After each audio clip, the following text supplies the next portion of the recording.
Hello there, and welcome to the Sleepy Historian, a quiet corner where the past drifts in softly and forgotten worlds return as gentle stories for the night.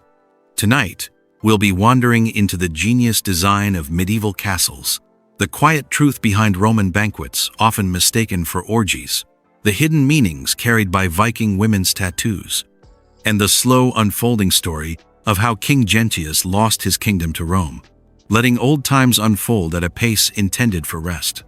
Now, dim the lights, maybe let a fan hum in the background, and let's slowly step into the past, softly, gently, together. A Europe that expected footsteps in the night. You are standing on damp ground that was not meant to be a hill. At first, it looks natural enough. The earth rises gently beneath your boots, uneven but deliberate, as though the land itself has taken a careful breath upward. But when you look closer, you begin to notice the shape is too regular, too patient.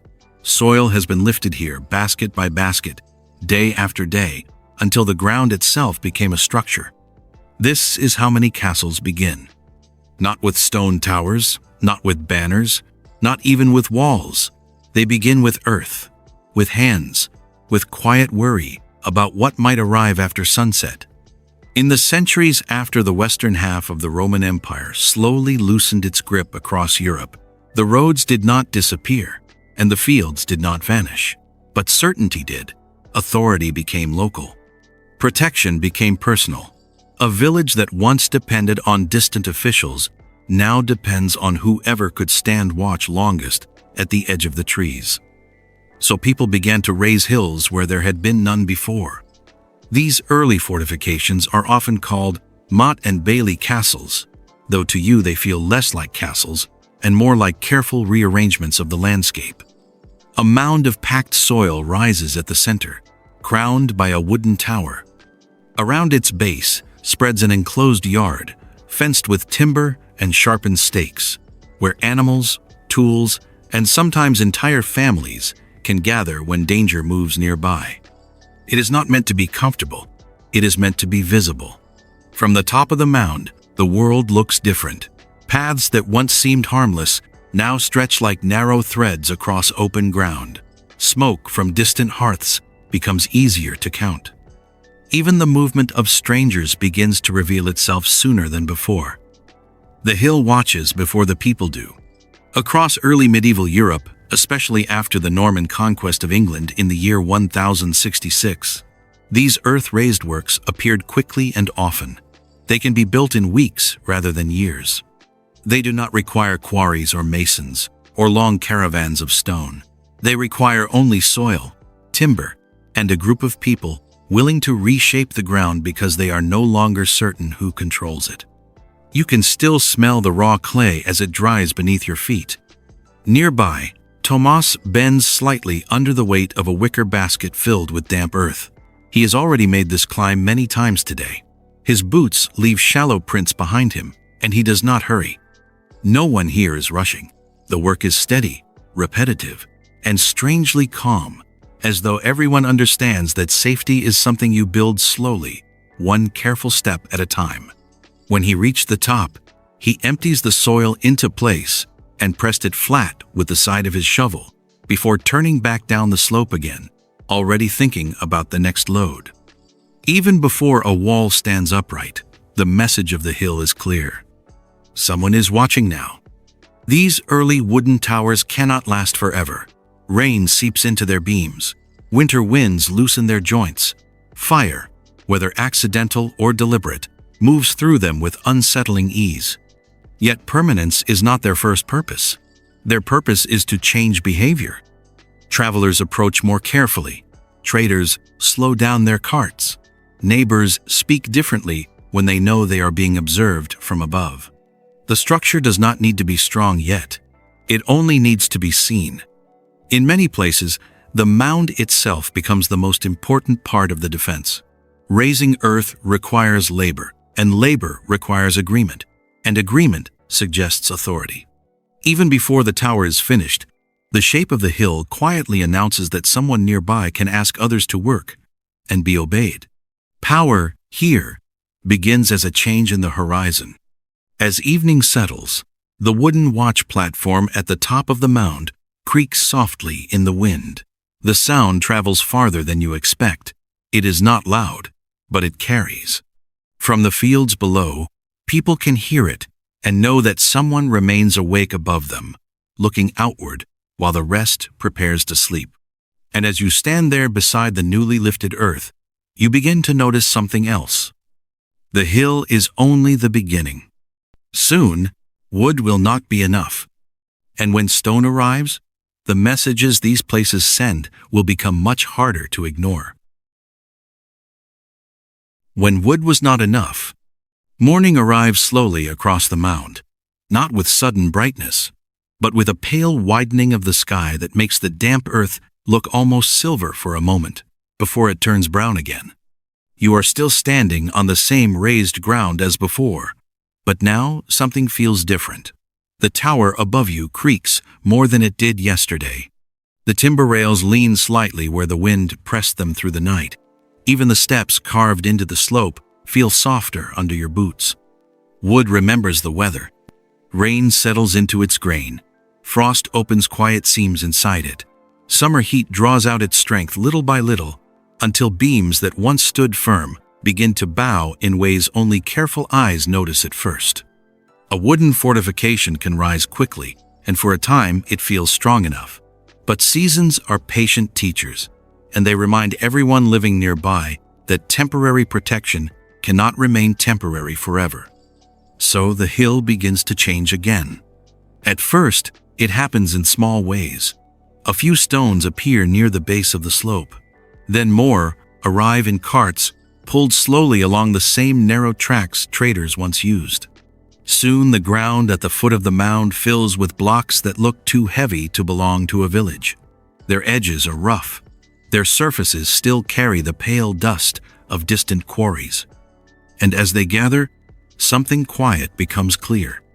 This hill is preparing to become permanent. Nearby, Tomas is no longer carrying baskets of earth. Today, he kneels beside a block of limestone, testing the flatness of its surface with the edge of his palm.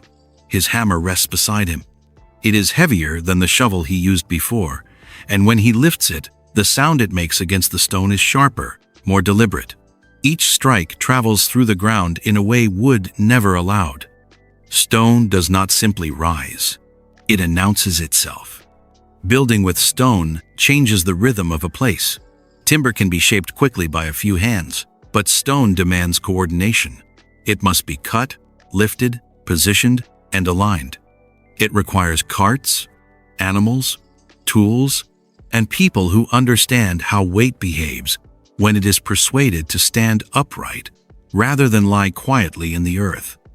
And long before the walls are finished, everyone nearby understands what this means. Someone here expects to remain. Across England, after the Norman conquest, in the year 1066, this transformation begins to repeat itself from valley to valley. Earlier wooden fortifications remained useful for a time, but gradually they are replaced by stronger keeps built from dressed stone. These new towers do not merely watch the landscape, they reshaped it. Roads bend slightly to avoid them. Markets gather closer to their gates. Villages grow where their shadows fall. Stone changes how people move. It also changes how people think. A wooden tower can be burned. A timber fence can be broken. But a stone keeps suggests something more stubborn. It suggests a future in which the builder expects not only to survive the winter, but to persist through many winters still to come. Even those who never enter the castle begin to understand its meaning from a distance. Authority has learned how to stand still. Elin notices this before most others do. She is carrying a small bundle of kindling toward the cooking hearth near the base of the mound, moving carefully between stacked blocks, waiting to be lifted into place. She pauses for a moment, resting her hand against one of the stones, as though testing whether it belongs here yet. It feels cold, even under the morning sun, heavier than anything the village had built before. She does not say anything, but she lingers beside it a little longer than necessary before continuing on her way. Some changes arrive quietly enough that no one marks the day they begin. As the walls rise higher, new shapes appear along their edges. Narrow openings are left between carefully placed stones, not wide enough for a person to pass through, but just large enough to frame a view of the fields beyond. From inside, they allow watchful eyes to follow movement across the distance. From outside, they reveal almost nothing at all. The wall can see more than you can. Elsewhere along the slope, workers begin shaping the base of what will become a gateway. The entrance narrows slightly as it approaches the interior yard, guiding footsteps into a controlled path rather than allowing them to wander freely. Even before doors are added, the shape of the passage begins to slow visitors without their noticing why. Stone teaches patience to anyone who approaches it. Years from now, travelers passing along the road below will look up at this place and assume it has always been here. They will not see the baskets of soil that lifted the hill. They will not hear the early creak of timber towers in winter wind. They will see only the finished keep rising above them and believe that power arrived already complete. But you remember the earlier silence of the mound before the stone appeared. You remember how quickly wood once rose here. And now, as the first courses of the keep begin to hold their shape against the sky, you begin to understand that these walls are not only meant to defend what lies inside them, they are meant to be seen from very far away. Castles that govern without speaking. By the time the stone walls begin to settle into their final shapes, something else begins to change around them. Not inside the castle, but far beyond it. You notice this first not in the sound of tools or the movement of workers, but in the way people approach the road below. They walk differently now. The path that once curved freely across the fields begins to straighten as it nears the rising walls. Carts slow without being told to slow. Voices soften without anyone asking for silence. Even the animals seem to move more carefully here, as though they too understand that this stretch of ground belongs to someone watching from above. A castle does not need to speak in order to give instructions. Its position does the speaking instead. If you step back far enough from the mound and look at the valley as a whole, the logic becomes easier to see. The keep is not placed randomly. It where stands the road crosses the river at its narrowest point. From its height, the movement of wagons can be counted. From its walls, the smoke rising from distant farmhouses can be noticed sooner than before. Even the small wooden bridge below now feels different, as though it has quietly become part of the castle's body. The landscape itself has been reorganized. Nearby, Martin stands beside the gate road, resting his hand lightly on the shaft of a spear that he does not expect to use today. His work is mostly watching. He studies wheels as they roll closer. He listens to the rhythm of hooves before faces become clear. When traders approach, he does not stop them immediately. Instead, he lets them feel the distance between themselves and the gate, narrowing step by step until their pace changes on its own. Most authority works like this. It rarely needs to hurry. Across medieval Europe, castles often appear in places like this, where rivers bend, where hills narrow into passes, or where long roads briefly slow before entering a town. These are not simply convenient locations for defense. They are locations where movement gathers naturally, like water collecting at the edge of a shallow basin. Once a castle rises there, every journey becomes visible. Bridges become toll points. Roads become monitored corridors. Markets grow closer to the walls because merchants prefer to trade where protection feels near. Over time, even people who never entered the castle began arranging their lives around its presence. Power settles into routine. At the base of the slope, a small wooden chest sits beside the bridge, reinforced with iron strips darkened by many hands. Travelers pause there without needing to be involved. A coin placed inside the chest is not simply payment for crossing, it is appreciation. It is a quiet agreement that the road now belongs to someone who can see it from above. The chest does not argue, it waits. From the top of the wall, The view stretches farther than you expected. Fields that once seemed now scattered appear connected by faint lines of movement. Smoke columns reveal where families have already begun preparing the evening meal. A distant herd shifts slowly across pasture land that feels closer than it did before the castle stood here. Height changes distance. The castle does not only defend what lies within its walls, it rearranges what lies beyond them. Villages grow slightly closer. Paths curve slightly different. Even the timing of travel begins to adjust, because people prefer to pass the gates during daylight rather than risk arriving after dark. Without issuing a single command, the castle has begun to shape behavior. Martin notices this in small details that others might ignore. A merchant who once passed through quickly now pauses to speak longer than necessary. A farmer who once crossed the bridge at dusk now arrives earlier in the afternoon. Children who once played near the riverbank now remain closer to their homes when the gates close at night. No rule has been announced, yet everyone understands. This is how castles govern. They do not always rely on soldiers standing in formation or banners lifted high against the wind. Instead, they rely on presence. The certainty that someone is watching from above changes how people walk long before anyone asks where they are going. Farther along the road, a pair of travelers approach with a cart heavy enough to lean slightly toward one wheel.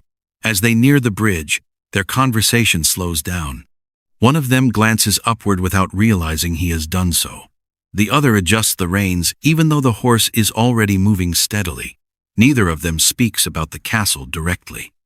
Still, both of them feel their attention resting quietly over the road.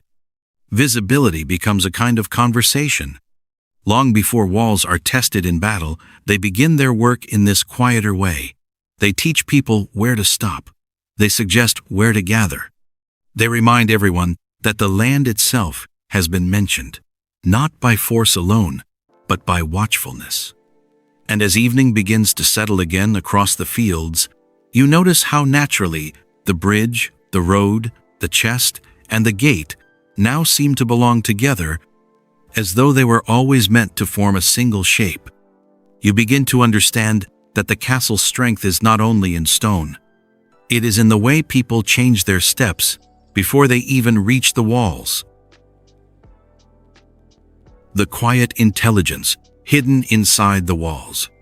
Once you have stood outside a castle long enough to understand how it watches the land, you begin to notice something else when you finally pass closer to its entrance. The walls are not simply tall. They are thoughtful. Nothing here is accidental. The path leading toward the gate does not run straight in the way a village road usually does. Instead, it bends slightly, then narrows, then bends again. At first, this feels like a simple inconvenience, perhaps the result of uneven ground. But as you continue forward, the pattern becomes clearer. Each small turn slows down your steps. Each narrowing space encourages you to look upward rather than ahead. The castle prefers that you arrive carefully. Ahead of you, the moat appears almost without warning. It stretches across the approach like a quiet interruption in the earth itself. Sometimes, these moats hold water that reflects the sky in long silver strips. Sometimes they remain dry, lined with steep sides that make crossing awkward and uncertain. Either way, they do the same work. They create distance between intention and arrival. Crossing a moat is never something you do quickly. A narrow wooden bridge carries you over. Beneath your feet, the planks shift slightly with each step, reminding you that entry is not yet complete. Even before reaching the gate, you have already adjusted your pace. The castle has begun to shape how you move. Martin stands nearby again today, watching without appearing to watch. He has learned that the most effective guard is not the one who blocks the road, but the one who lets travelers feel the road narrowing on its own. As carts approach the bridge, he studies their wheels. As riders dismount, he listens to how long they take to gather their reins. He does not need to hurry anyone. The walls are already doing that work for him. Inside the entrance passage, the air changes. Sound grows softer here, as though the stone itself absorbs footsteps before they travel too far. The space above you rises higher than expected, forming a tall corridor between outer doors and inner ones. This structure is often called a gatehouse, though it feels less like a doorway and more like a careful conversation between visitor and wall. The castle asks who you are without speaking. Above your head, narrow openings face downward from the ceiling of the passage. They are difficult to notice unless you already know they are there. From above, they allow defenders to observe movement below and, in times of danger, to release obstacles that make progress impossible. Most days, nothing falls from them at all. Their purpose is quiet reassurance for those inside the walls. Preparation is part of protection. Beyond the gatehouse, the courtyard opens into suddenly wider space. Yet even here, the castle continues its careful design. The walls surrounding the yard rise in layered lines, rather than standing alone. One wall stands behind another, creating a sequence of boundaries that guide movement inward, step by step. Defense here is arranged like a series of pauses. If you follow the inner wall along its curve, you eventually reach a narrow stair built directly into the thickness of the stone itself. At first glance, the stair seems ordinary, though slightly tighter than expected, but as you begin to climb, the shape reveals its intention. The steps turn in a steady circle as they rise, each one leaning slightly inward. Your right shoulder brushes the wall as you move upward, while your left arm finds more open space toward the center of the spiral. This arrangement quietly favors those descending rather than those climbing. A defender moving downward along these steps can keep their stronger arms free, while someone moving upward finds their motion more restricted. The stairs does not force anyone to lose balance. It simply encourages one direction to feel easier than the other. Architecture can guide strength without showing how. Higher still, narrow window slits appear along the outer walls. From outside, they look like thin shadows in the stone, almost too small to matter. From inside, they widen slightly, forming angled openings that allow a watcher to see across the fields beyond while remaining protected by the wall's thickness. Light enters carefully here. Through one of these openings, you can see the river again, moving slowly beneath the bridge you crossed earlier. From this height, the road looks narrower than before, and the travelers approaching it seem smaller, as though distance itself has been gently stretched by the wall's presence. Ellen passes through the courtyard carrying a wooden bucket balanced against her hip. She pauses briefly aside one of the narrow window openings and leans slightly toward the light, letting it fall across her hands. The stone around the slit feels cool, even in the afternoon sun. For a moment, she watches the road below, before continuing toward the kitchen passage, where the smell of smoke is already beginning to gather. Even daily tasks move differently inside these walls. At the center of the courtyard rises the keep, taller than everything around it. Its walls are thicker, its windows fewer, its doorway smaller than expected. It is not meant for gathering crowds. It is meant for endurance. If every outer wall were to fall, this tower would still remain, holding space for those who must continue waiting. The keep is patience made visible. As you stand there looking up at it, you begin to understand that every passage you walked, every stair you climbed, and every turn you followed was part of a quiet design that guided your movement long before you noticed it. Nothing here was built in a hurry. And somewhere deeper inside the keep, behind another doorway you have not yet seen, the center of castle life is already beginning to gather around warmth, smoke, and shared evening light. Life inside stone. By the time evening settles fully across the courtyard, the castle no longer feels like a structure meant only for watching roads and shaping footsteps. It begins to feel like a place where people remain. Smoke rises first. It drifts slowly from the high opening in the roof of the great hall, thinning as it reaches the colder air above the walls. From a distance, the smoke looks almost like a quiet signal, though no message is being sent. It is simply the sign that supper is beginning, and that warmth is gathering in one place where many lives briefly meet. When you step inside the hall, the light changes immediately. Outside, the sky still holds a pale evening glow, but here, the illumination comes mostly from fire.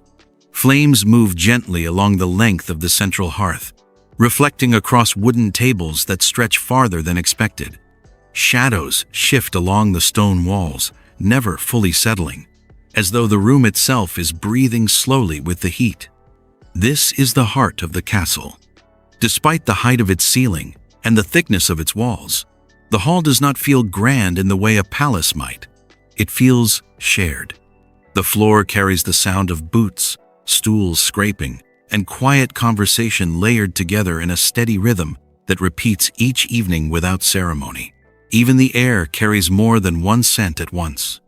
Wood smoke lingers near the rafters. Stew rises warmly from iron pots. Damp wool dries slowly near the edges of the room, where cloaks have been hung. Comfort here is practical, rather than luxurious. Ellen moves carefully between the benches with a wooden ladle in her hand, pausing beside each table long enough to fill shallow bowls carved from dark grain. She does not hurry. No one expects her to hurry. Meals in a castle are not silent, but they are rarely rushed. People remain seated longer than necessary, not only because they are eating, but because this is where news travels most reliably. Information prefers warm places. At the far end of the hall stands a slightly raised platform where the Lord's table rests beneath a hanging cloth that softens the stone behind it. From here, decisions are spoken quietly rather than loudly. The distance between this table and the others is not large, yet everyone notices it. Hierarchy in a castle is rarely explained. It is arranged. The hall teaches people where to sit before anyone tells them where they belong. When the fire burns lower, servants add new logs one at a time. Sparks rise briefly, then disappear into the darker space above. The smoke does not leave immediately. It gathers along the rafters first, moving slowly, before finding its way outward through the opening high overhead. Even in summer, the hall carries a faint haze that softens the edges of everything you see. Stone keeps warm, but it also keeps smoke. Beyond the hall, narrower passages lead towards sleeping chambers, where space is shared more often than divided. Thick walls protect against wind, yet they also hold the night air longer than expected. Bedding is layered with wool and straw. Curtains sometimes hang between sleeping spaces, though rarely fully closing them. Privacy here exists in degrees rather than boundaries. You begin to understand that castles are not designed for silence. They are designed for endurance. Near the kitchen passage, a narrow stair leads downward into a storage chamber, carved partly into the mound beneath the keep. The air there feels cooler and stiller. Barrels stand in rows along the walls, holding grain, salted meat, and dried beans that must last through seasons when roads become difficult to travel. Clay jars rest in shadowed corners, their surfaces marked with faint scratches that help their keepers remember what each one holds. Provision is another form of protection. Above this chamber, the keep rises again through several floors, each one quieter than the last. The lower rooms hold supplies. The middle rooms hold workspaces and sleeping quarters. The highest rooms, with their narrow windows facing far beyond the walls, remain reserved for moments when distance itself becomes important to watch. From here, the valley seems calmer than before. Martin stands briefly near one of these upper openings, leaning his shoulder against the stone as he looks toward the bridge below. He has spent the day watching travelers arrive and depart, and now the road appears empty except for a single cart moving slowly toward the trees at the edge of the fields. He does not follow it with his eyes for long. The castle does not require constant attention. It requires steady presence. Presence is what turns walls into authority. Yet even as these towers continue their quiet work across Europe, something unexpected is already beginning to change the future they were built to protect. Far away, beyond valleys like this one, new sounds are being tested. Small, thunderous echoes that do not belong to storms. Devices that send force farther than arrows can travel. At first they seemed rare and uncertain, but slowly they grew more reliable. Stone begins to listen differently when such sounds appear. Castles do not disappear at once when this change arrives. Instead, they adapted. Windows widen, halls grow brighter, towers soften their purpose. Some become residences rather than fortresses. Others remain watchful longer than expected, continuing their quiet work even as the world around them shifts toward new kinds of defense. What began as protection shaped by fear becomes something else over time. It becomes memory shaped by permanence.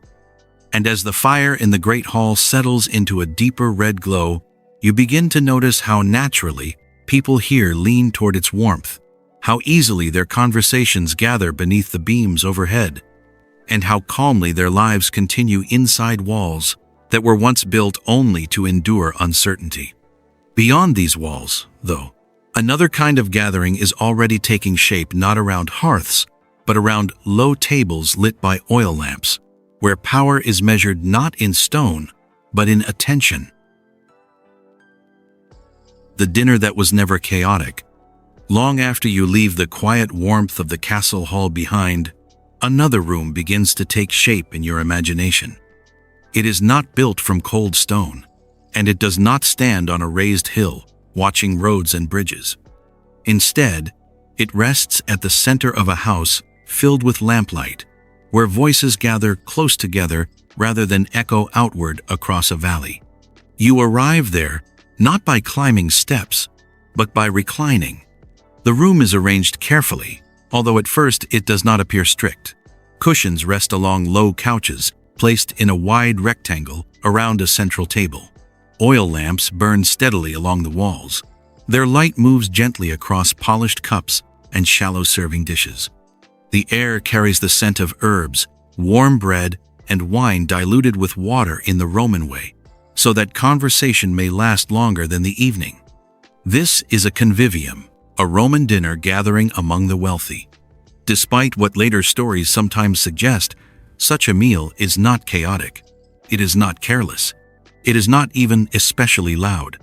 Instead, it follows a quiet pattern that everyone present understands before the first cup is lifted. You don't sit here. You recline slightly on one elbow, supported by cushions arranged according to rank. The closer your place lies to the host, the greater your importance within the room. No one explains this arrangement aloud.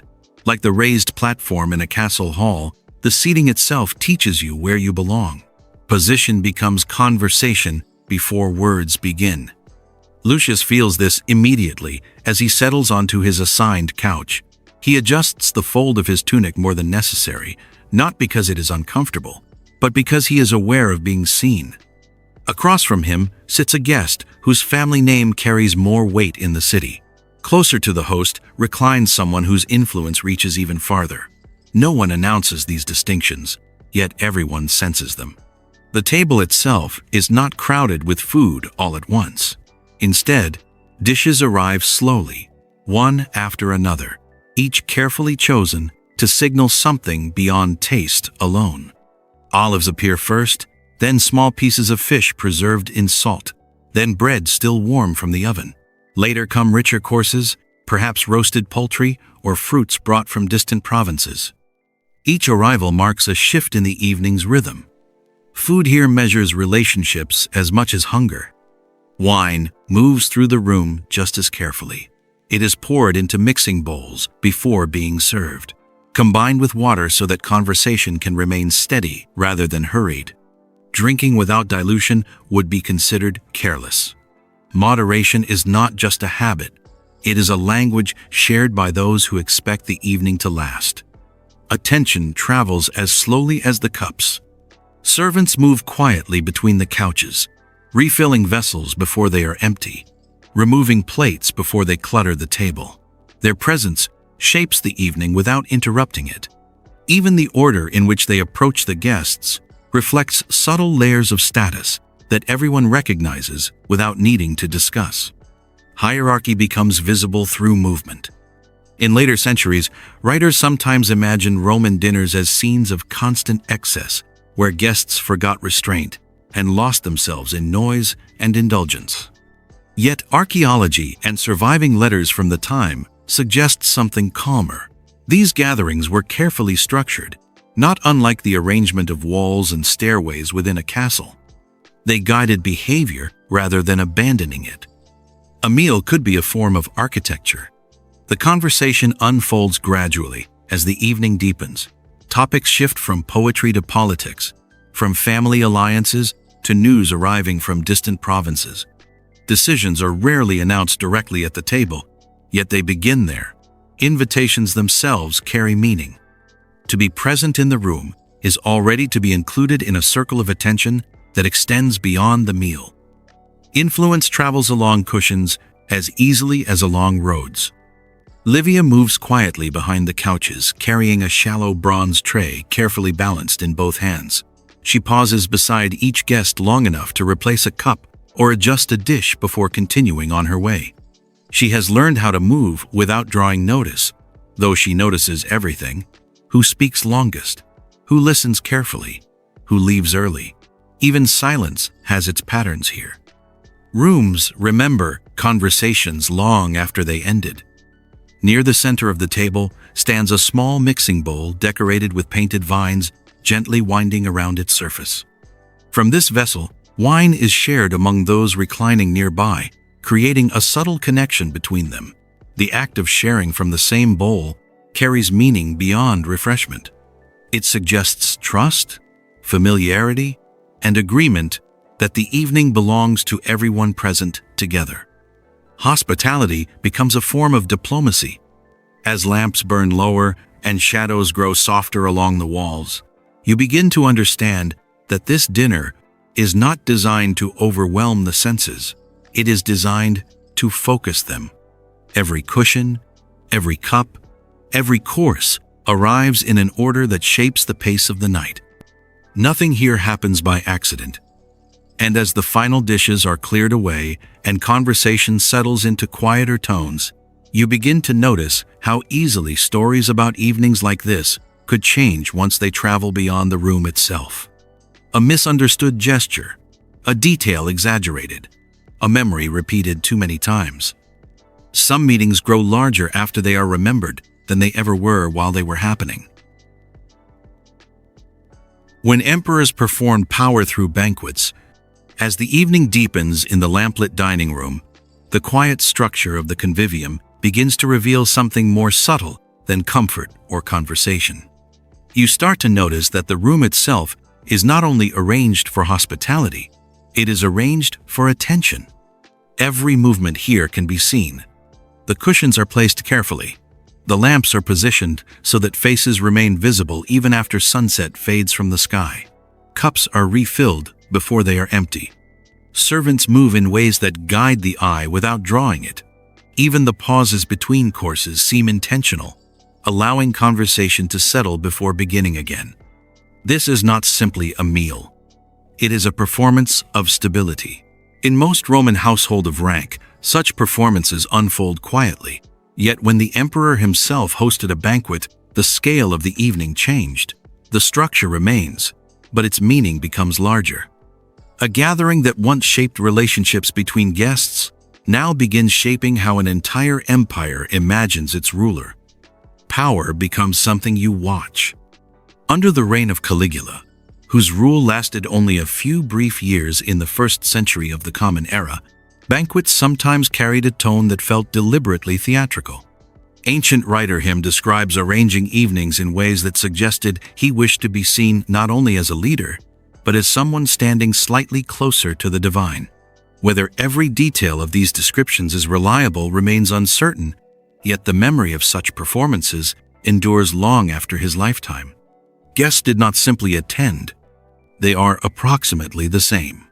One account tells of a dining hall where flowers were released from above, drifting slowly downward until the floor itself seemed covered in soft color. Whether the petals truly fell in such abundance or whether later storytellers expanded the scene, the image remains powerful. It suggested that the emperor could reshape even the air of the room if he wished. Attention gathered upward before returning to the table again. Livia moves through the lamplight, carrying a shallow bronze tray balanced steadily between her hands. The flames from nearby torches flicker across its polished surface as she passes behind the reclining guests. She noticed how conversations paused slightly whenever the host shifted position, how even small gestures ripple outward through the room. No one is urged to watch, yet everyone does. Authority rarely asks directly for attention. During the reign of Nero, several decades later, banquets sometimes became even more elaborate stages for performance. Nero was known for his interests in music, poetry, and theater, and ancient sources describe evenings in which he himself sang before his guests. Whether these performances always occur exactly as later writers recorded them is difficult to confirm, yet their repetition in historical memory tells us something important. The emperor's voice became part of the meal. Guests listened not only to one another, but to their ruler presenting himself as artist as well as leader. In such moments, the convivium expanded beyond its traditional role as a place for conversation. It became a setting in which identity itself could be displayed, shaped, and reminded. Politics could unfold through applause as easily as through speeches. Later still, during the short and unusual reign of Elagabalus in the 3rd century of the Common Era, banquets acquired a reputation for even greater spectacle. Ancient accounts describe unusual decorations, unfamiliar rituals, and displays intended to surprise those present. Some of these stories may have been exaggerated by later writers who wished to portray his rule as strange or unsettling. Even so, they reflect how deeply people associated imperial authority with visible performance during this period. Memory preserves the image of surprise long after the evening ended. In each of these cases, the banquet did not replace traditional government. Laws were still written, armies still moved across frontiers, messages still traveled along Roman roads. Yet gatherings like these shaped something quieter and equally important: a wonderful disciple. When an emperor appeared calm and generous at the table, stability seemed closer. When he appears distant or unpredictable, uncertainty traveled outward through the same network of observers who carried news between cities. The convivium became a place where impressions formed before official announcements ever arrived. Reputation often begins in small rooms. The objects within these rooms help carry that reputation forward. Bronze lamps reflect steady light. Painted bowls suggested connections to distant provinces. Imported spices hinted at trade routes stretching across the Mediterranean world. Each detail reminded guests that they were participating in something larger than a private meal. Empire could be tasted as well as seen. As the evening continues, you begin to notice how conversation naturally adjusts itself around the presence of the host. Laughter grows softer when he pauses. Voices become more confident when he nods in agreement. Even silence carries meaning when it settles across the couches. No instruction is necessary. Performance here does not rely on spectacle alone. It depends on attention shared between everyone present. Each guest contributes by watching, responding, reminding. The banquet becomes a kind of mirror in which authority observes itself, reflected through the reactions of others. And sometimes, when such performances grow elaborate enough, when lamps burn brighter than usual, and decorations linger longer in memory than in reality, stories begin to travel beyond the walls of the dining room. They change shape as they move. How stories became scandals. When you remain long enough inside these lamplit rooms, listening to conversations settle and drift like smoke toward the rafters, you begin to notice something curious about memory. It does not stay still. Even before the guests rose from their couches, the evening has already begun to change shape.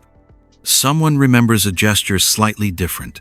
Someone repeats a comment with an extra detail added quietly at the end.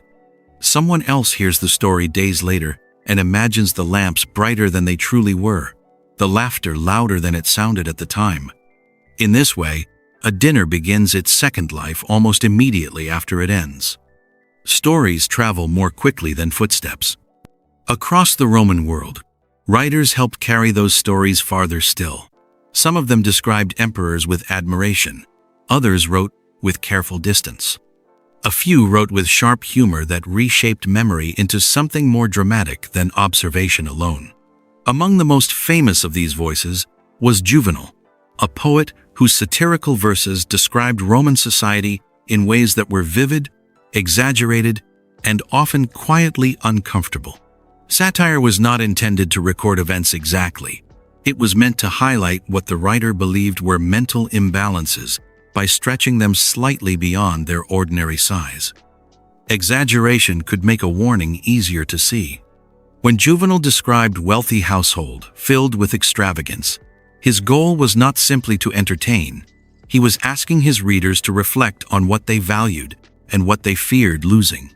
Yet later generations sometimes read these scenes as literal descriptions rather than carefully shaped commentary. Over time, the difference between satire and report became less clear. Memory prefers strong images to careful explanations. Another writer, Suetonius, nearly different emperors. Living in the early 2nd century of the Common Era, he collected stories about rulers whose lives had already passed into history. His biographies gathered details from official records, personal anecdotes, and circulating rumors alike. He preserved both admiration and criticism side by side, allowing readers to decide what seemed believable. In doing so, he created portraits that felt intimate, even when certainty remains distant. When Suetonius described unusual banquets or surprising behaviors among emperors, he rarely insisted that every story be accepted without question. Instead, he presented them as part of a larger picture of personality and reputation. Yet later readers sometimes focus only on the most dramatic passages, allowing them to stand alone without the quieter context surrounding them. Fragments often travel farther than full stories. Centuries later, as Christian writers began interpreting the Roman past through their own moral framework, these fragments gained new meanings. Banquets once understood as displays of status or hospitality were sometimes retold as examples of excess meant to contrast with ideals of restraint.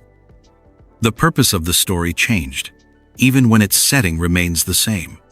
Narratives adapt to the needs of those who repeat them. One of the most persistent examples of this transformation involves the word sometimes, translated as a place for purging during meals. In truth, the Latin term referred to a passageway designed to allow crowds to leave large buildings smoothly. These corridors, found especially in theaters and amphitheaters, help visitors move in and out without confusion. They were architectural solutions to movement, not invitations to indulgence. A misunderstanding can become a tradition if repeated often enough. If you imagine yourself walking through such a corridor, its shape becomes clear. The passage widens slightly as it approaches the open air. Footsteps echo gently along its stone floor. Light gathers at the far end, guiding people outward without the need for spoken directions. Nothing about the space suggests anything other than careful planning for crowds. Architecture rarely hides its intentions. Publius stands nearby, holding a small wax tablet against his palm, the surface already marked with lines of writing he intends to send later that evening. He pressed a seal gently into the soft wax at the edge of the tablet before closing it. Messages like this carry impressions as well as words.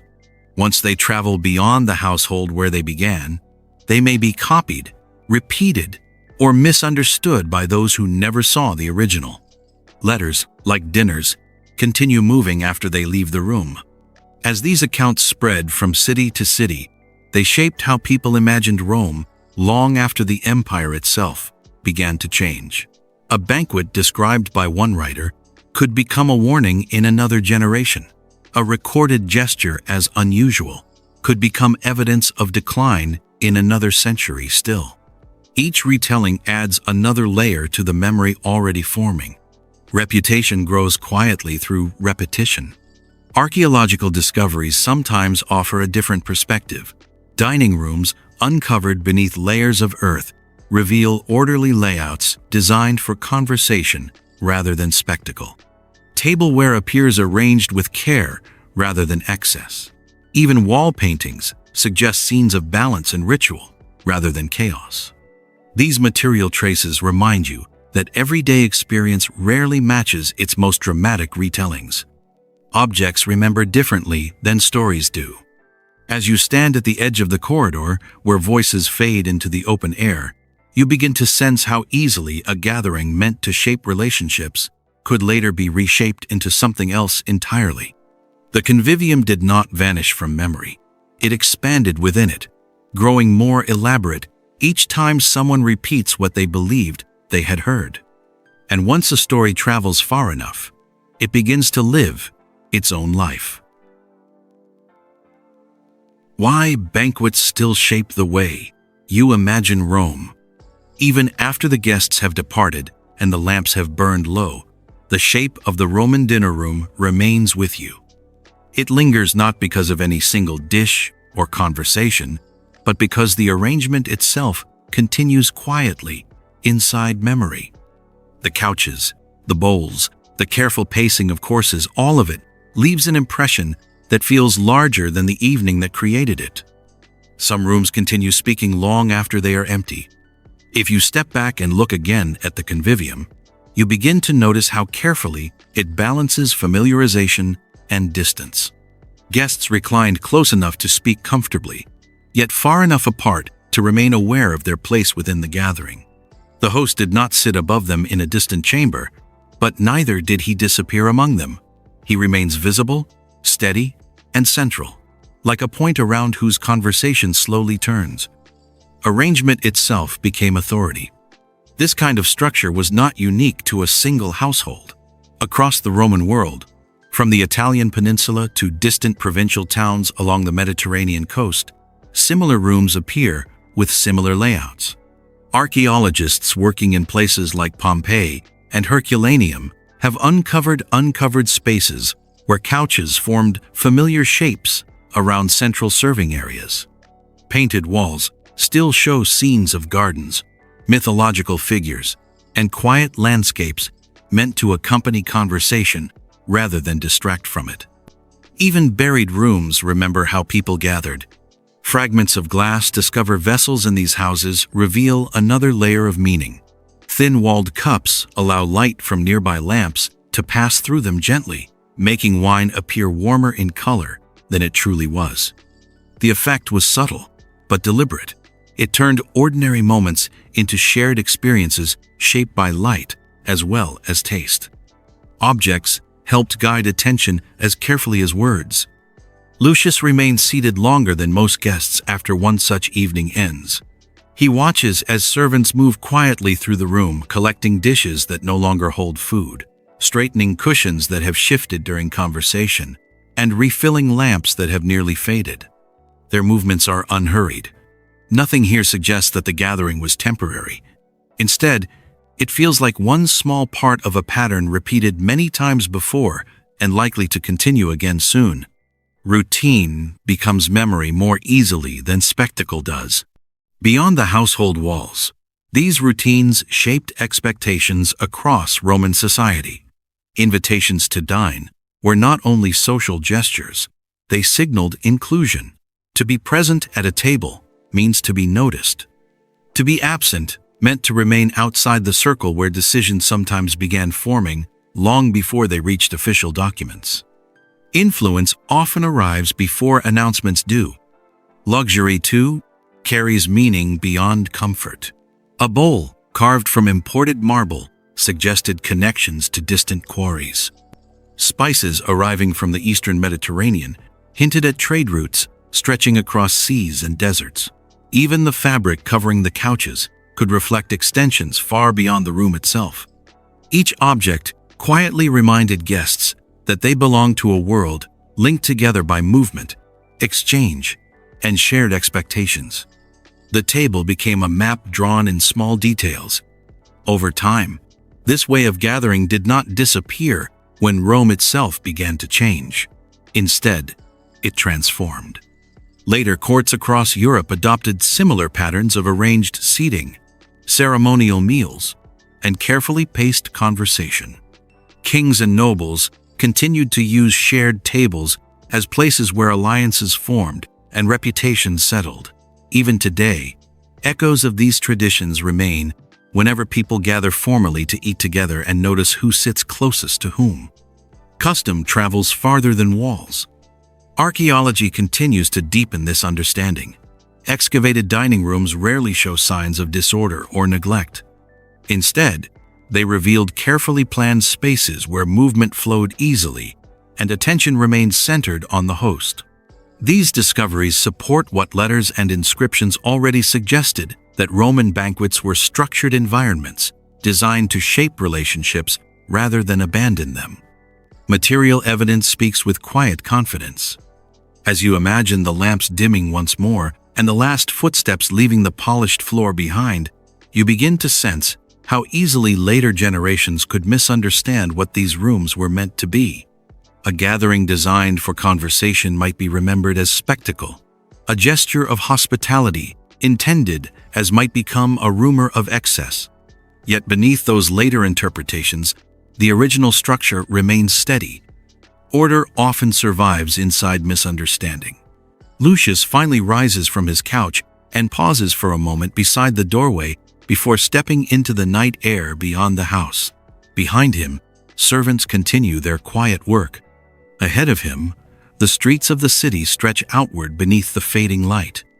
Somewhere far beyond those streets, along rivers and coastlines he has never seen, other communities are shaping identity in ways that leave marks, not on cushions or cups, but on skin itself. Far to the north, another kind of identity is being written not on tables, but on skin. The first glimpse of painted skin. Far from the warm lamplight of Roman dining rooms, the air begins to change again. It grows clearer, cooler, and quieter in a different way.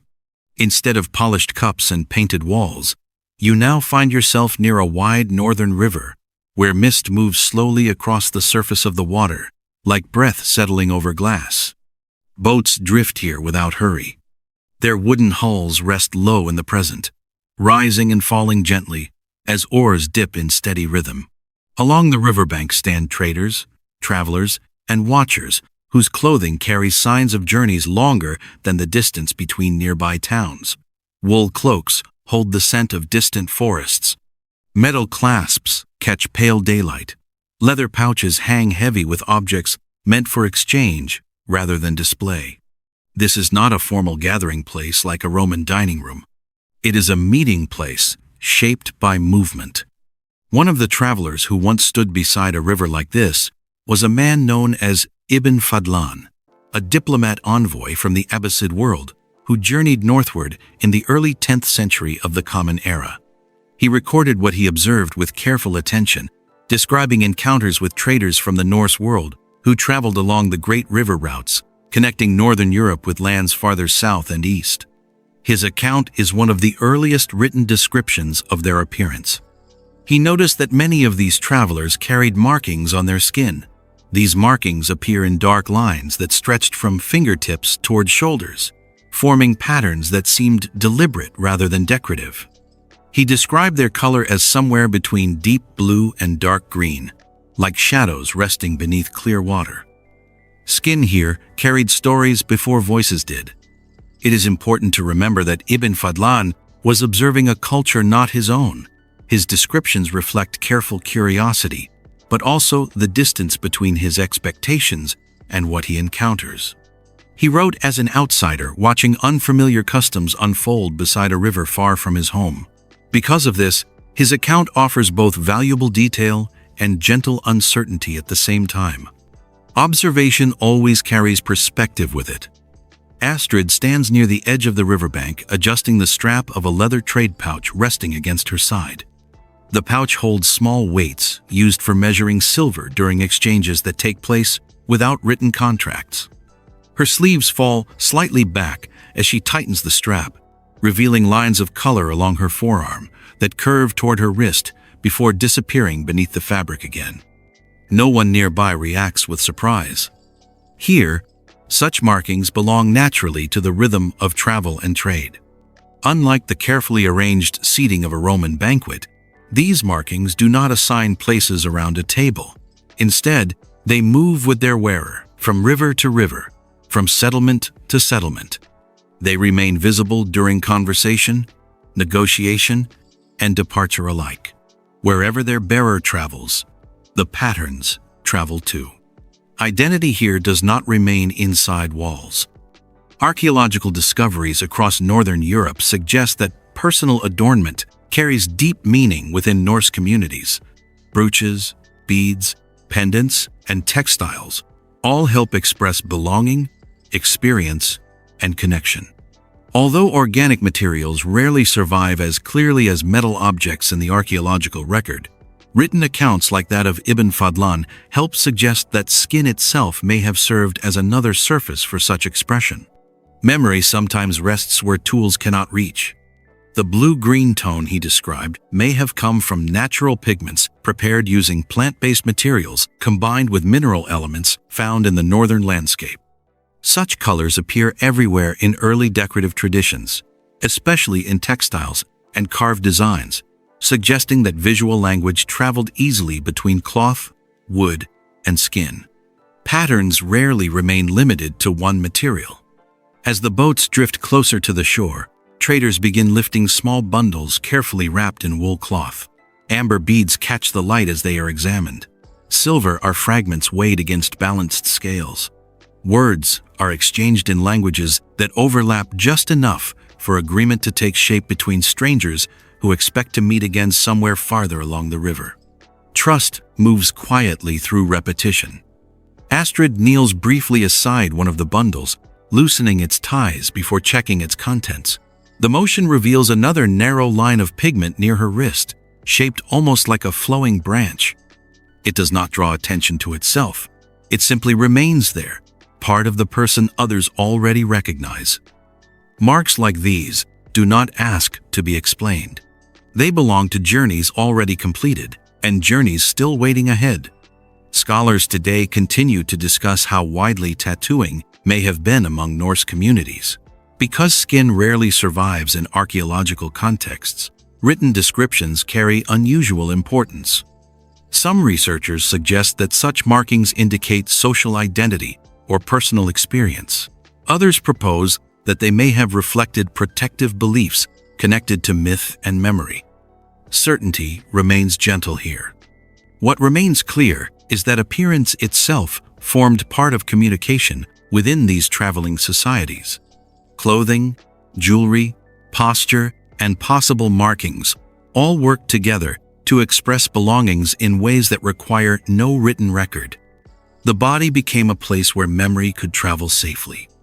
As evening begins to settle along the river and the mist returns to the water's surface, the movement of boats slows once again.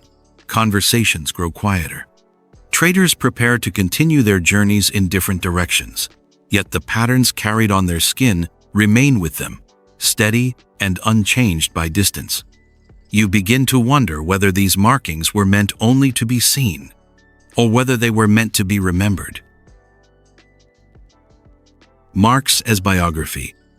As the river grows quieter and the boats drift farther apart, the markings you noticed earlier begin to feel less like decoration and more like something carried deliberately through time. They are not arranged randomly. They follow lines that seem to belong to memory rather than fashion. You begin to see them differently now. Instead of asking what the markings look like, you begin to wonder what they remember. In societies shaped by travel, trade, and seasonal movement, identity remains rarely fixed to a single place. It moves with people across forests, coastlines, and rivers that connected distant communities more reliably than roads ever could. Objects help carry that identity. Names helped carry it. Stories helped carry it. And sometimes, it appears, the body itself helped carry it as well. Skin can travel where houses cannot. Some scholars who study Norse culture suggest that markings like the ones described by Ibn Fadlan may have served as records of belonging rather than decoration alone. Instead of marking a moment that passed quickly, they may have marked relationships that endure across journeys. A line along the forearm could suggest membership in a trading network. A branching pattern across the shoulder might reflect kinship ties remembered even when families lived far apart. Patterns can hold introductions long after words are forgotten. Sigrid sits beside a wooden loom near the doorway of a small timber house, not far from the river's edge. She passes dyed wool threads carefully between her fingers, guiding them into place with slow and practiced movements. The colors she works with are not chosen randomly. Each shade reflects choices learned from others who taught her how to weave long before she began working alone. Cloth remembers hands as clearly as skin remembers pigment. As she leans forward to tighten a row of threads, a narrow curve of color becomes visible along the inside of her wrist. The line is simple and quiet, almost easy to miss unless the light falls across it directly. It does not stand apart from her work. Instead, it seems to belong to the same language of pattern she is already weaving into the cloth before her. The same shapes often appear in more than one place. Across Norse settlements, archaeological finds reveal repeating motifs carved into wood, stamped into metal, and woven into textiles. Spirals, branching lines, and interlacing shapes appear again and again across objects separated by long distances. These patterns were not identical everywhere, yet they followed recognized rhythms that helped travelers identify familiar communities even in unfamiliar landscapes. Visual language travels without translation. If markings on skin follow similar rhythms, they may have functioned as portable signs of belonging that remain visible wherever a person went. Unlike jewelry, which could be removed or exchanged, markings remain constant. Unlike clothing, which changes with seasons and weather, they remain close to the body itself. Continuity can live beneath movement. Researchers today continue to discuss how these markings may have been applied. Bone needles discovered in northern archaeological sites suggest tools suitable for working with fine materials, such as leather, cloth, and possible skin. Although direct physical evidence rarely survives, these tools hint at techniques that require patience rather than speed.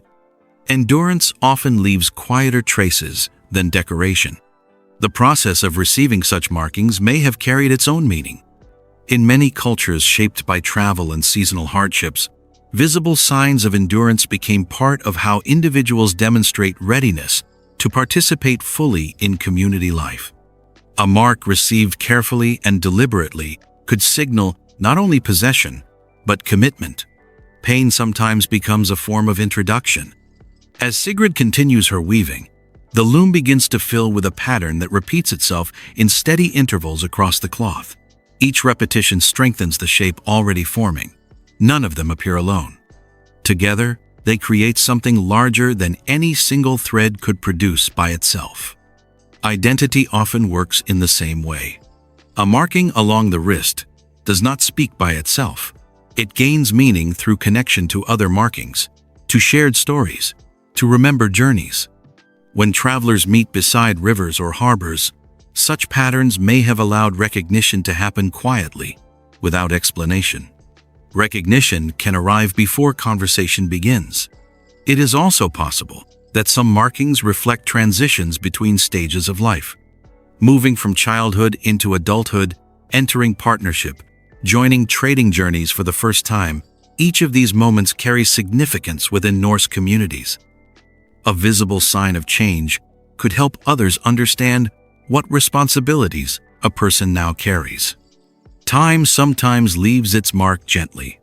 Although certainty remains limited, comparisons with other early northern cultures suggest that body markings often worked alongside clothing and jewelry to form a shared vocabulary of identity. No single object carries the entire message. Instead, meaning emerges through combination.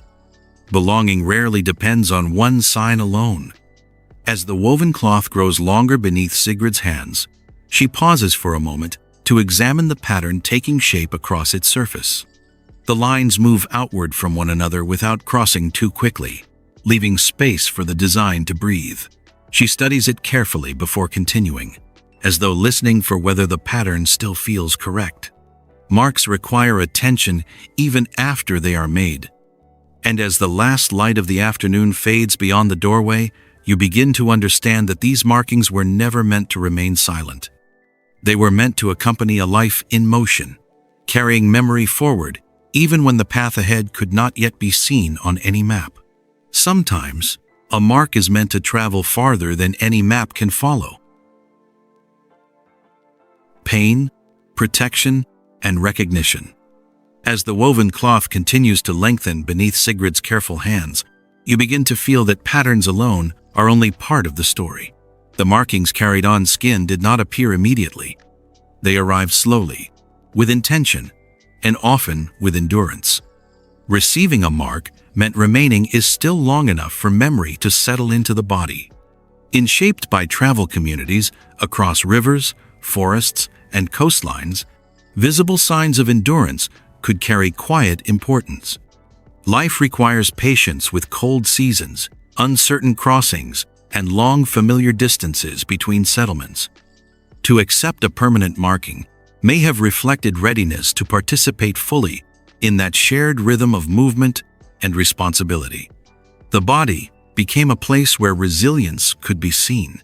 Scholars studying early northern cultures often compare tattoo traditions with other forms of symbolic marking known across Eurasia. In many of these societies, visible markings help express belonging, protection, or transition between stages of life. Although direct physical evidence from Norse regions remains limited, parallels with neighboring cultures suggest that similar meanings may have been understood here as well. Meaning travels easily between neighboring worlds. Protection appears again and again in these interpretations. Some patterns resemble branching shapes that echo trees, rivers, or pathways across land. Others follow repeating loops that suggest continuity rather than separation. In societies where stories about gods, ancestors, and natural forces shaped daily understanding, such patterns may have been believed to accompany a person through uncertain journeys. Symbols can move where guardians cannot. Yrsa stands near the edge of a forest path, adjusting the clasp of her cloak before continuing toward the river crossing ahead. The silver brooch at her shoulder catches a brief line of light as she shifts its position. Beneath the edge of the fabric, markings follow the faint curve of her upper arm, partly hidden, partly visible depending on how she moves. They are not displayed for attention, they are carried for recognition. Travelers meeting along northern routes often rely on visual signs to understand one another quickly. Language shifted from region to region. Trade agreements formed without written contracts. In such settings, familiar patterns worn openly could help establish trust before conversation began. Recognition sometimes needed to arrive faster than explanation. A visible mark could become a quiet introduction. Comparisons between textile designs and carved decorative motifs suggest that similar visual rhythms appear across many forms of Norse craftsmanship.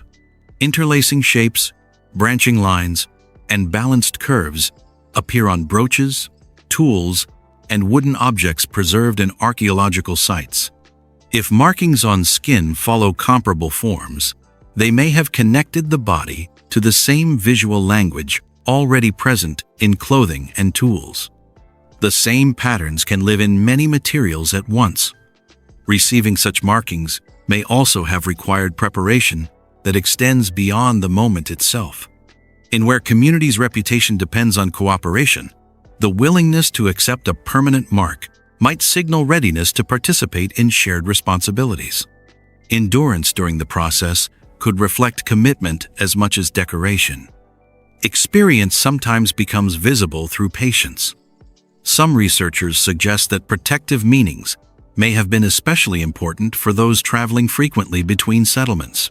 Rivers shifted, weather changed quickly. Unfamiliar groups appear along trade routes without warning, a marking believed to carry strength or could accompany its guidance bearer across these uncertainties, offering reassurance even when companions were far away. Protection often begins with recognition of risk. Yrsa pauses beside the path before stepping onto the narrow crossing that leads toward the riverbank. She tightens the edge of her cloak once more, then continues forward with steady steps. The markings beneath her sleeve remain mostly hidden, yet their presence travels with her just as surely as the silver clasp holding the fabric in place. Some signs are meant to remain close rather than visible. It is also possible that certain markings indicate transitions between different phases of life. Moving into adulthood, joining extended trade journeys, forming partnerships between families, each of these changes carries meaning within Norse communities. A visible sign of such transitions could help others recognize new responsibilities without needing to ask about them directly.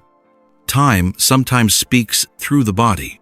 Although certainty remains limited, comparisons with tattoo traditions preserved elsewhere across early Eurasian cultures suggest that markings often combined several meanings at once.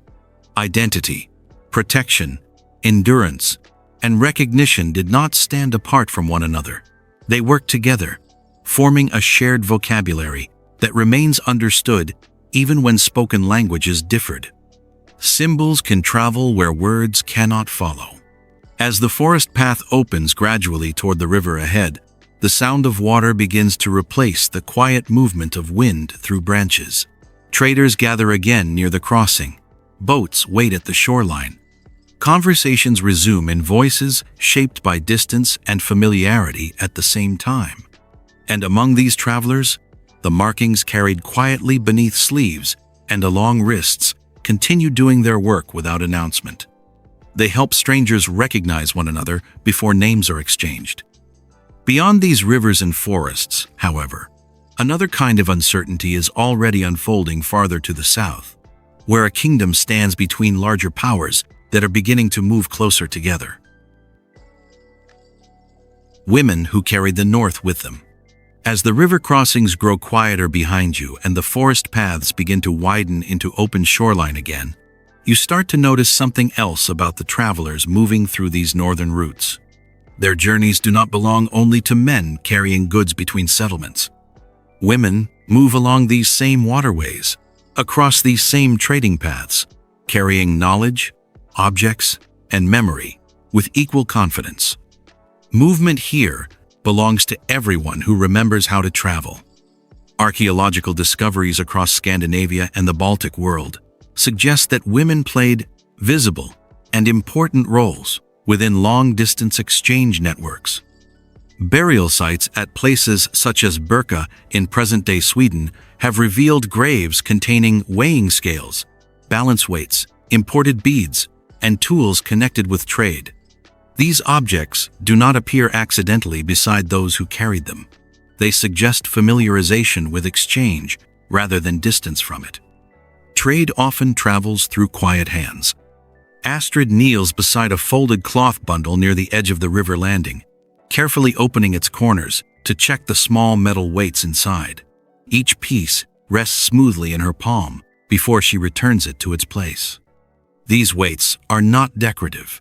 They help measure silver during transactions where trust depends on balance rather than written agreement.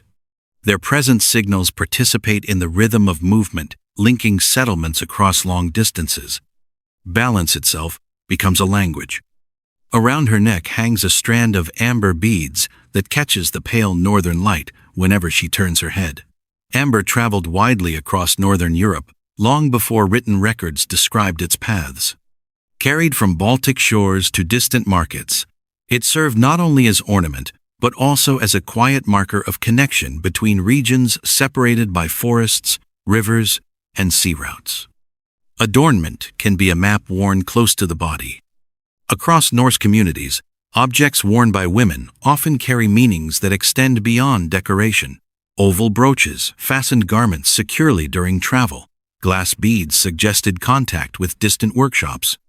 Pendants shaped like small tools or symbolic figures hinted at stories shared within families and remembered across generations. Each item forms part of a visible vocabulary that can be read by those who knew how to recognize it. Clothing itself became a conversation. It is possible that markings carried on skin worked alongside these objects rather than replacing them. A bead necklace might suggest connection to one region. A brooch might indicate household identity. A marking along the wrist or shoulder could accompany both, creating a layered expression of belonging that remains visible wherever its bearer traveled.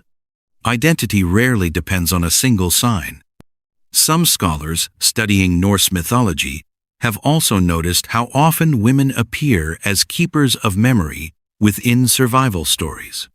Figures associated with weaving, prophecy, and household continuity appear repeatedly in sagas and poetic traditions. While these literary sources were written later than the Viking Age itself, they preserve echoes of earlier understandings in which women carry knowledge across generations as steadily as traders carry goods across rivers. Stories travel through voices as surely as through boats. Astrid finishes counting the weights and ties the cloth bundle closed again before placing it carefully into her pouch. As she stands, the amber beads at her throat shift slightly against the fabric of her cloak. Their color deepens for a moment as the light changes, then returns to its softer glow as she turns toward the shoreline. Movement changes how objects are seen. Trade networks across the north depend not only on routes and boats, but also on relationships built gradually through repeated meetings. Families recognized one another across seasons. Agreements formed slowly across journeys that followed rivers rather than roads. Within this environment, women carrying familiar ornaments and markings may have helped maintain continuity between settlements separated by long distances. Recognition could travel ahead of speech. Archaeologists have also identified textiles preserved in rare burial conditions that reveal intricate weaving techniques requiring careful planning and skill. Such work suggests knowledge passed deliberately from one generation to another. The patterns woven into cloth often echo shapes seen in metalwork and carving, reinforcing the idea that visual language moves easily between different surfaces. Patterns rarely remain in one place. In recent years, interest in Norse symbolism has returned in new forms among people seeking connections with Northern heritage. Modern interpretations sometimes draw inspiration from archaeological finds and literary traditions, though scholars continue to encourage careful distinction between historical evidence and later imagination. Even so, the persistence of these symbols reminds you that visual languages rarely disappear completely. They change shape as they move forward through time. Memory adapts rather than fading. As the boats along the shoreline begin preparing to depart once more, Astrid adjusts the strap of her pouch and steps carefully toward the waiting vessel. The beads at her throat move with her. The weights inside her pouch move with her, and the markings she carries beneath her sleeves move with her as well, forming part of an identity that travels across water rather than remaining behind on land. Some journeys leave marks on maps. Others leave marks on people. Far to the south, beyond forests and coastlines she will never see, another kind of movement is already beginning. There, along the edges of a smaller kingdom standing between greater powers, decisions are forming that will soon reshape entire regions rather than individual journeys. To the south, Rome is already moving. A kingdom between larger shadows. Far from the northern rivers, where traders move quietly between forested shores, the air along the Adriatic coast carries a different rhythm. The wind here arrives from open water rather than narrow channels. It moves across hillside grass in long, steady breaths, bending the stems in one direction before letting them rise again. From these slopes, you can see how land and sea meet without barriers. and how easily movement follows that meeting point. This is where Illyria stands. It is not a single valley, nor a single city, nor even a single person in the simple sense you might expect. Instead, Illyria stretches across a chain of coastal plains, inland hills, and mountain passes that connect the eastern shores of the Adriatic Sea with the interior of the Balkan Peninsula. Its settlements face both inland neighbors and distant maritime travelers at the same time. A kingdom here must watch in more than one direction at once. During the 2nd century before the Common Era, Illyria existed between two expanding powers whose interests did not always remain distant from one another. To the south and east stood Macedon, a kingdom shaped by earlier ambitions stretching back to the time of Alexander the Great. To the west, across the Adriatic, the Roman Republic continued extending its influence step by careful step along new coastlines and trade routes. Illyria lived between conversations that were not always spoken aloud. Unlike Rome, whose authority spread through structured institutions and long roads, Illyria developed as a federation of related groups, connected through shared leadership rather than uniform administration. Local retained strong communities, identities tied to valleys, coastlines, and hilltop settlements. Cooperation between them depends on negotiation rather than permanent central control. Unity here requires attention rather than assumption. Duran stands beside a low boundary fence made from wooden stakes, carefully pressed into the soil at the edge of a hillside field. He adjusted one of the posts slightly, pressing it deeper so that it stood more firmly against the wind moving across the slope. The fence does not mark a rigid border between nations. It marks a space, understood by those who live nearby, a line remembered through agreement rather than written decree. Some boundaries exist because people continue to acknowledge them. At the center of this shifting landscape stood King Gentius, who ruled during the middle of the 2nd century before the Common Era. His position required balancing relationships between neighboring groups within Illyria while also responding to pressures arriving from beyond its borders. Leadership here meant listening as carefully as speaking, because alliances could strengthen or loosen depending on events far beyond local hillsides. Authority here depends on patience. Gentius ruled from the city of Skodra, known today as Shkodër, in northern Albania. Positioned near the meeting point of rivers flowing toward the Adriatic coast, the city served as a place where inland and maritime routes crossed naturally. From its walls, movement along both water and land could be observed without needing to travel far from the center of the kingdom. Geography often shapes decisions before rulers make them. Signals sometimes traveled across these hills by watchfires lit at dusk.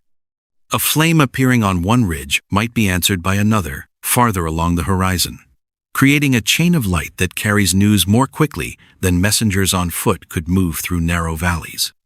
Such systems did not require permanent towers. They depend instead on shared understanding between those who watch the ridgelines after sunset. Light can become a language when distance grows wide. Darren pauses again beside the fence and looks toward one of those ridges where a watchfire sometimes appears during uncertain evenings. Tonight the slope remains dark. The grass moves quietly beneath the wind, and the coastline below shows no unusual activity among the anchored boats near the shore. Silence sometimes feels like stability. Yet beyond these hills, events continue unfolding among larger powers whose decisions will soon shape the future of this smaller kingdom. Rome had already intervened in Illyrian affairs earlier in the century, responding to conflicts along maritime routes that affected trade across the Adriatic Sea. These earlier encounters did not immediately end Illyrian independence, but they changed how carefully its rulers needed to watch the horizon. Attention became part of survival. At the same time, Macedon remained an important presence nearby. Their rulers maintained their own interests in the region, seeking allies who could help balance Roman expansion. For a kingdom like Illyria, positioned between these larger neighbors, choosing how closely to cooperate with one without provoking the other requires careful judgment. Distance alone cannot provide safety.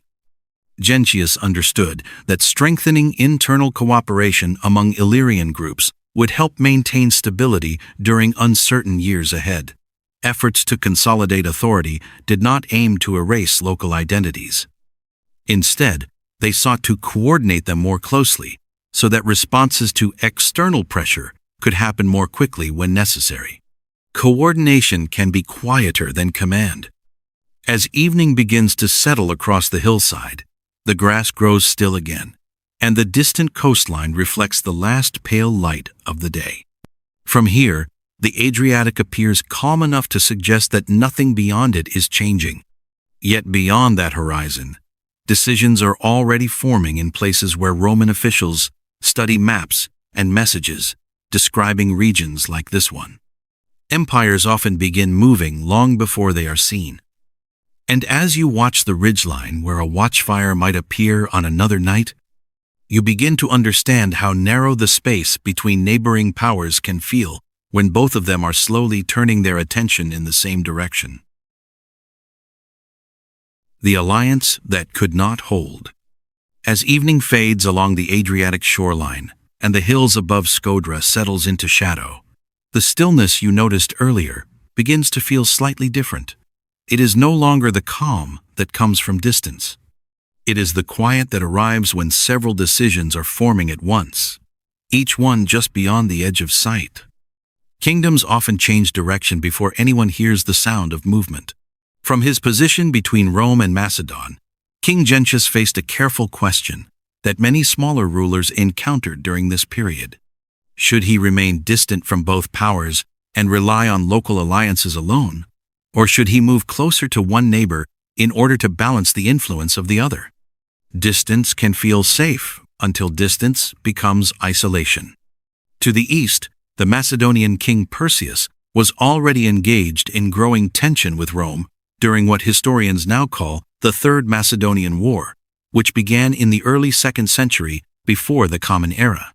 Perseus sought allies across the region who might help slow Roman expansion by strengthening the network of kingdoms surrounding Macedon's borders. For Illyria, this presents both an opportunity and a risk. An alliance can resemble shelter from one direction while opening another. Messages traveled between courts, slowly but gradually. Envoys carried proposals across mountain passes and coastal routes, speaking on behalf of rulers who rarely met in person. These journeys require patience as much as persuasion. Each conversation shaped expectations long before any agreement became visible. Diplomacy often moves at the speed of footsteps. Mira stands along the harbor edge, near Skodra's waterways, watching unfamiliar ships resting slightly farther offshore than the vessels she usually recognizes. Their sails are folded, but their presence suggests that news has already begun traveling across the Adriatic. She listens to the sound of ropes creaking gently against wooden masts as the tide shifts beneath them. Harbors often hear decisions before hills do. When Gentius chose to align more closely with Perseus, the decision reflected the strategic logic of the moment. Cooperation with Macedon offers the possibility of balancing Roman influence along the eastern Adriatic coast. Yet alliances formed under pressure often depend on timing that cannot always be controlled. Support that arrives late can feel like silence. Historical sources suggest that Macedonian assistance reached Illyria only in limited ways. Coordination between the two kingdoms proved difficult across the distances separating them. Communication required time. Armies required preparation. Meanwhile, Roman forces continued moving steadily along routes already familiar from earlier campaigns in the region. Momentum rarely waits for agreement. Rome had engaged with Illyrian territories before this period, responding to conflicts affecting maritime trade across the Adriatic Sea. These earlier encounters created experience that shaped later decisions. Roman commanders already understood the geography of coastal approaches and inland passages. Familiarity made future campaigns easier to plan than they might otherwise have been. Knowledge travels with returning armies. Diplomatic exchanges between Rome and Illyria also grew more tense during these years. Accounts preserved by ancient historians describe dissents involving Roman envoys whose presence reflects Rome's growing interest in maintaining influence along the Adriatic coastline. When negotiations begin to narrow rather than widen, uncertainty often increases rather than fades. Conversation can become a boundary as easily as a bridge. Mira watches as one of the unfamiliar ships lowers a smaller boat into the water below. The movement is careful and unhurried, yet it draws attention along the harbor's edge. Nearby traders briefly pause in their work before continuing again. Each person pretends not to notice what everyone has already seen. Observation spreads quietly along a shoreline. For rulers like Gentius, alliances require more than agreement on paper. They require coordination between separated communities by hills, rivers, and coastlines. Messages moved slowly. Supplies moved more slowly still. Even shared intentions could lose strength when distance remains difficult to cross quickly. Geography cooperation shapes long before battles begin. Meanwhile, Rome continued strengthening its relationships with neighboring regions that bordered Illyria from other directions. Agreements with groups nearby reduced the number of safe routes through which support might arrive from Macedon. Without direct confrontation, these diplomat steps gradually narrowed the space available for independent maneuver.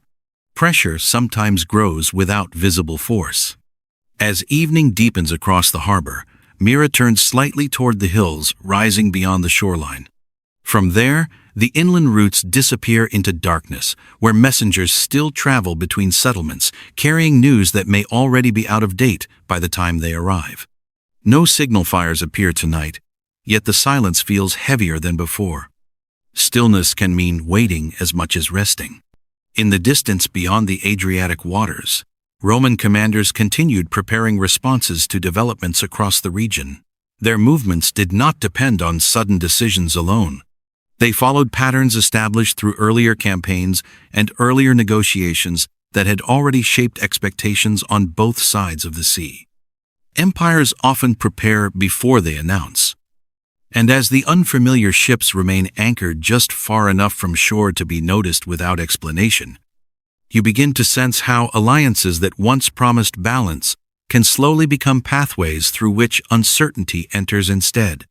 Rome rarely moves before the silence has already begun. The campaign that moved too quickly. Morning along the Adriatic coast does not always arrive with noise. Sometimes it comes quietly, like a change in light that reveals how much has already begun while no one was watching. The shoreline looks almost the same as it did the evening before. The anchored boats still rest against their moorings. The hills still hold their pale grass beneath the wind, yet something in the distance has shifted. The movement has already started. Roman campaigns in this region did not always depend on sudden battles or dramatic confrontations. Instead, they often followed patterns shaped by preparation, familiarity with terrain, and agreements made long before armies appeared on the horizon. When Roman commanders moved toward Illyria during the later years of King Gentius's rule in the 2nd century before the Common Era, they did so routes along already known from earlier expeditions. Knowledge shortens distance.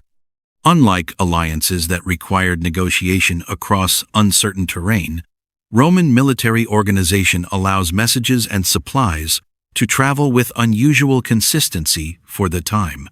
Units moved in coordinated groups, following roads where possible, and adapted to coastal paths where roads had not yet been established. Their approach did not depend on speed alone.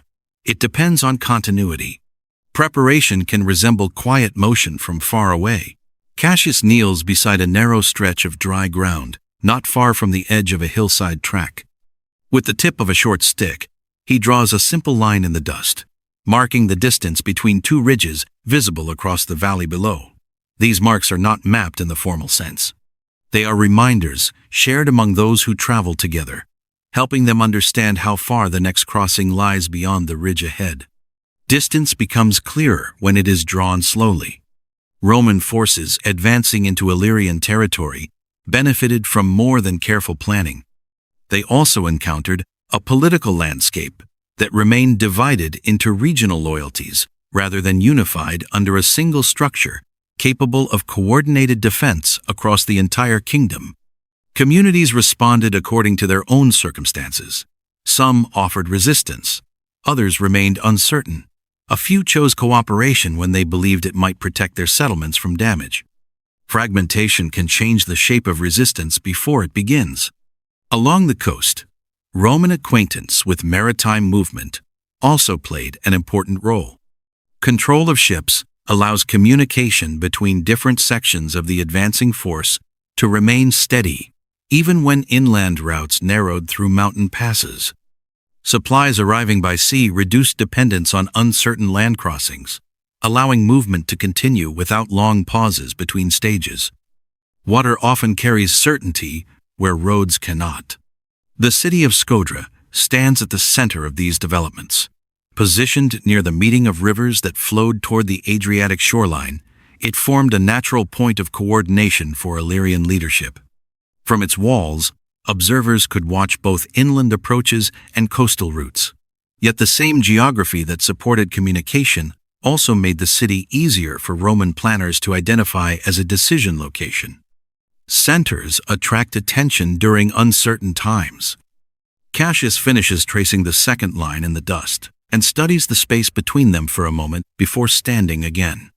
The marks will disappear soon when the wind moves across the hillside, but for now, they help guide those who follow behind him. Small gestures like this allow Roman units to maintain directions even when formal maps were unavailable. Understanding grows through repetition. Ancient historians, such as Polybius and Livy, later described how Roman commanders moved quickly through Illyrian territory during this campaign. Their accounts suggest that the speed of the advance surprised those who expected negotiations to continue longer before conflict began. Once the movement started, it followed a sequence already prepared through earlier diplomat and military experience in the region. Expectation sometimes slows response more than distance does. Naval strength along the Adriatic coast further shaped the outcome. Roman ships restricted the movement of Illyrian fleets that might otherwise have supported coordination between coastal settlements. Control of harbors reduced opportunities for communication across water routes that had once connected communities more freely. Harbors can become boundaries as easily as bridges. Within Illyria itself, attempts to coordinate resistance across multiple regions proved difficult once Roman units approached from several directions at once. Messages required time to travel between hilltop settlements.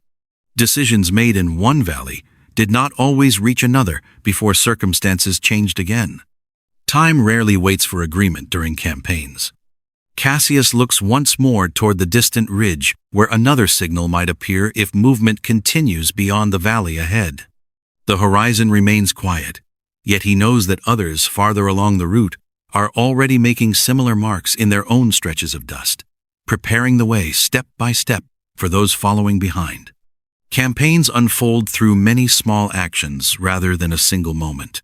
As Roman forces drew closer to Skodra, the outcome began to take shape, not through one decisive confrontation alone, but through the accumulation of these coordinated movements across land and sea. The kingdom that once balanced its position between larger neighbors now faced pressure arriving from several directions at once. Some changes arrive before they can be named. And as the hillside wind begins to erase the lines Cassius traced only moments earlier, you begin to sense how quickly a campaign can move when preparation has already been quietly completed long before anyone expected it to begin. Sometimes defeat arrives quietly, before anyone realizes it has begun. Capture, procession, memory. By the time the movement across the hills begins to settle, the quiet changes once more.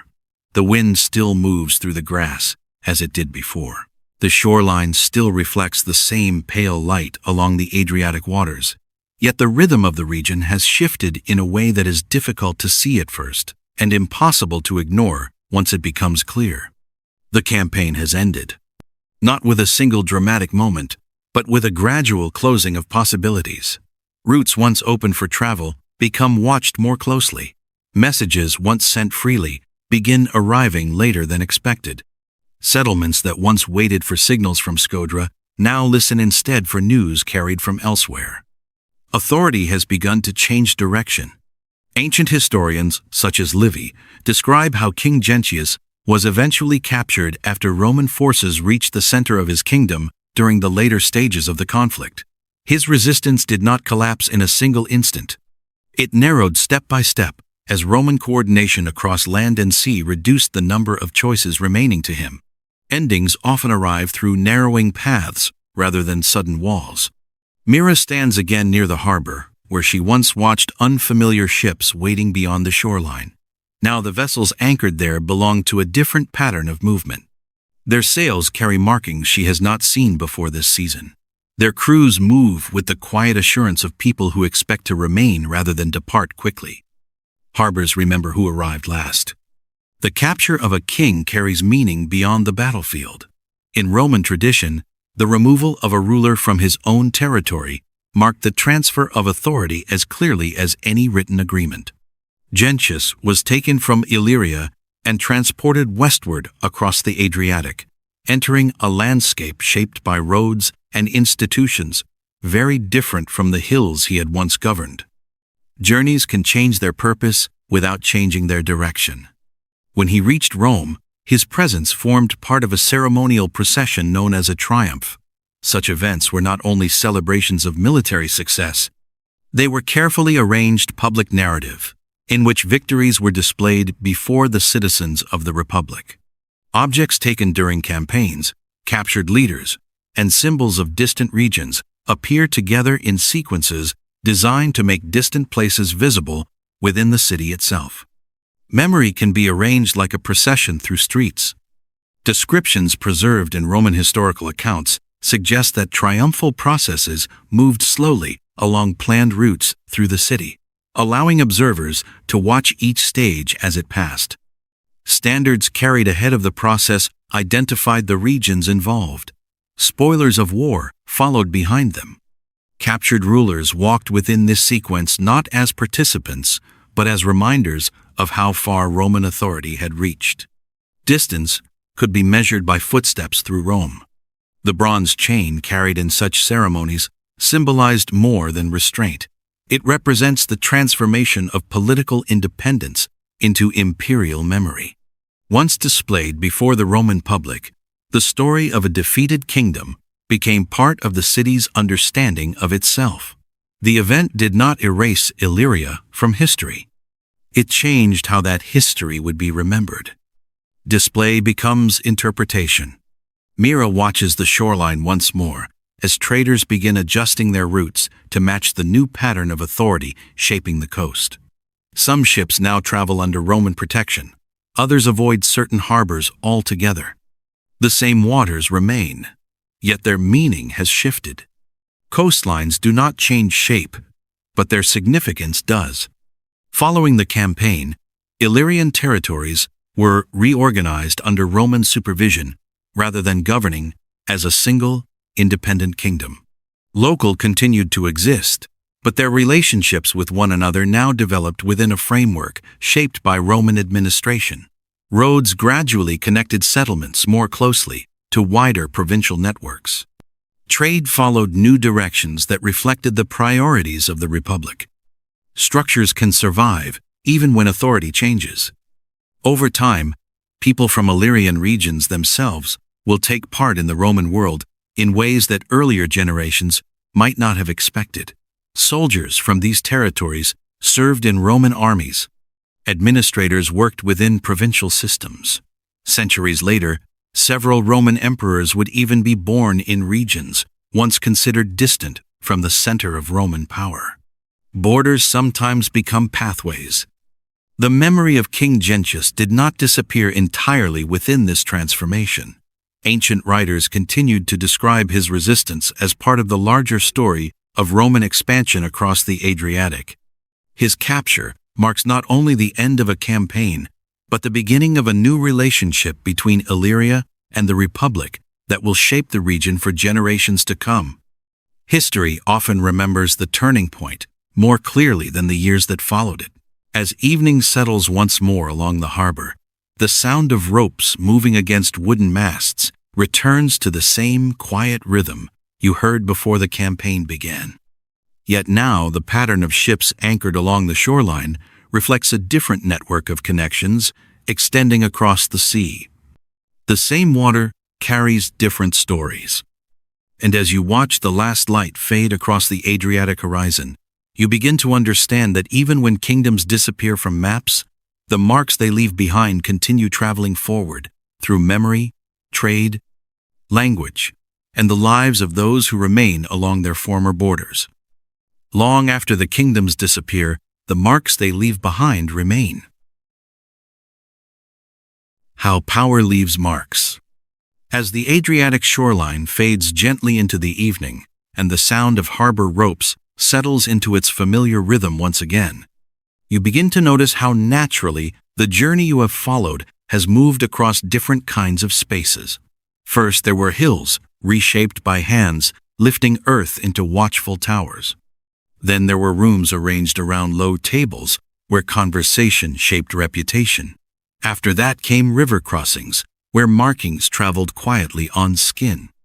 And finally, there were borders where kingdoms adjusted themselves beneath the attention of expanding empires.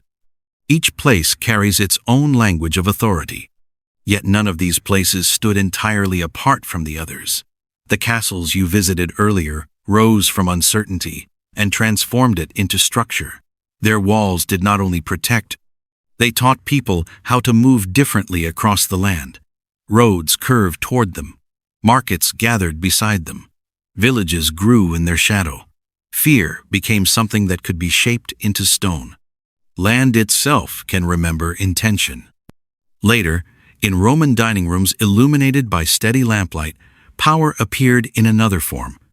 Instead of rising upward from hillsides, it gathered quietly around tables where seating positions guided conversation before words were spoken. Invitations create circles of belonging. Shared cups create alliances.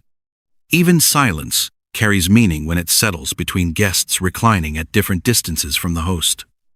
Authority sometimes speaks through arrangement rather than command. Farther north, along mist-covered rivers where traders moved between forests and coastlines, identity traveled in ways that did not depend on buildings or borders at all. Markings carried on, skin moved with their bearers across distances too wide for walls to follow. Patterns repeated across textiles, jewelry, and memory itself, allowing recognition to happen before introductions were necessary. Belonging can travel where structures cannot. And along the Adriatic hills where Illyria once balanced its position between larger neighbors, power appears again in another form. Not as towers or tables or markings, but as attention arriving from beyond the horizon. Alliances formed carefully. Messages traveled slowly. Decides gathered weight before anyone could see the shape they would take. When Rome finally moved, it did so along paths already prepared by earlier encounters and earlier expectations. Empires often arrive gradually rather than suddenly. If you return in your thoughts to the hillside, where the first castle mound began to rise beneath Tomas's careful steps, you can still see how that mound changed the horizon long before its walls were finished. The same kind of change appears later in the arrangement of Roman couches, where position shaped conversation without a single instruction being spoken. It appears again in the patterns carried by Astrid and Sigrid along northern rivers, where identity traveled without a fixed place to remain. Small structures often carry large meanings. Even the capture of King Gentius followed this same quiet pattern. His journey from Scodra to Rome did not erase the memory of Illyria. Instead, it transformed how that memory would be understood by those who watched his procession pass through unfamiliar streets. Authority shifted, but the story continued moving forward in another direction. Memory rarely ends where events do. Across centuries, People living in regions once shaped by Illyrian rule later became part of the Roman world in ways earlier generations could not have predicted. Soldiers traveled farther than their grandparents had imagined. Merchants followed roads connecting distant provinces. Administrators learned new systems that linked coastal settlements to inland valleys more closely than before. Change often travels along the same routes as continuously. If you listen carefully now, you can still hear echoes of these earlier patterns in places that seem entirely modern.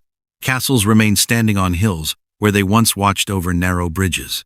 Formal dinners still arrange guests according to relationships that shape conversation before it begins. Symbols once carried along rivers appear again in new forms, chosen by people searching for connection with earlier traditions. Borders continue shifting as larger powers turn their attention towards smaller regions between them. The past rarely disappears completely. Instead, it settles into the ground beneath familiar paths, waiting quietly until someone pauses long enough to notice how many different ways people have shaped space in order to live together more safely. Fear becomes structure. Structure becomes ritual. Ritual becomes identity. Identity becomes part of something larger than any one generation expected to create.